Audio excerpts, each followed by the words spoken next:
Ms. Spartz. Thank you, Mr. Chairman. I actually disagree with the concept that, unless laws changes, we're not going to be enforcing them. The law is the law. We have to have the rule of law. We have laws in the books. They might need to change. If they change, they change. But to refuse and to enforce the laws that exist on the books, I think it's dereliction of duty.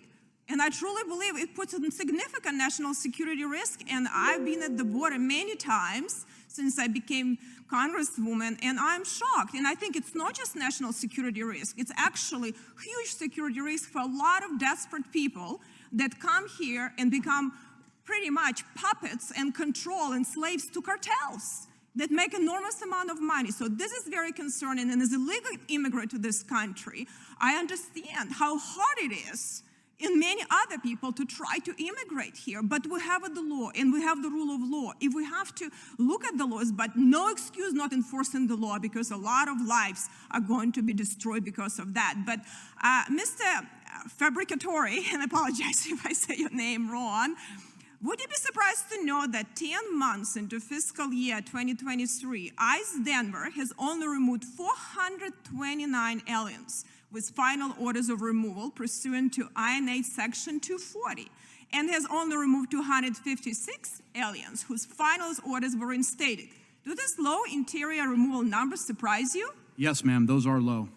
Do they surprise you as it was something different when you actually were in office? No, it doesn't surprise me because of the enforcement priorities right now. So I'm not surprised that those numbers would be low.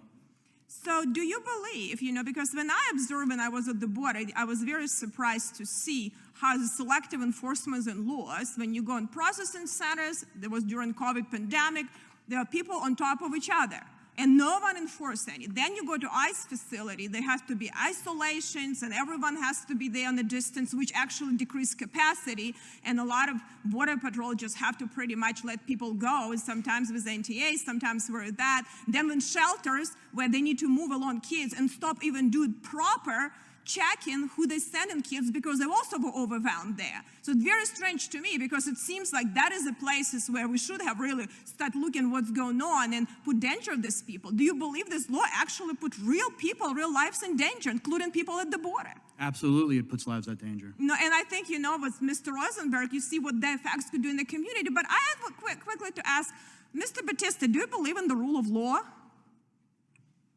Chairman McClintock, Ms. Spartz, do I believe in the rule of law? Yes. Yes. So do you believe we have the rule of law at our southern border? Is functioning effectively, the rule of law and the legal system is actually functioning in our border? Do you believe is effective what's happening in our border? Ms. Spartz, I support the strengthening. No, I'm just asking, do you believe, on your assessment, you're professional, you're district attorney, what do you believe? Do we have the functioning and the rule of law at the border? Ms. Spartz, could you repeat the question specifically? So at our current situation in the border, do you think we have the rule of law at our southern border? What we need to make sure is that the border is secure, ma'am. But I'm just saying, do we have it or not in your assessment as a professional? That is the part that I leave to federal immigration authorities, ma'am. So you cannot assess the situation on the border? Okay, what about you, Mr., let me sure that I say your name right, Mr. Schollenberg? Yes, ma'am. Do you believe we have the rule of law functioning at the border? Ma'am, I wouldn't begin to testify about what's going on at the border. What I can tell you is, and what I'm here to say for our office, is there are current loopholes through the ESTA visa program as well as with the border through through individuals claiming status at the border. So those flaws at the border and through the ESTA program are creating criminals. One of those issues with the ESTA program can be fixed tonight, and there will be less victims tomorrow. So you believe there are problems at the border? I mean, you live in the state of California. No matter which district you represent, this is the state. You should know what's happening in your border.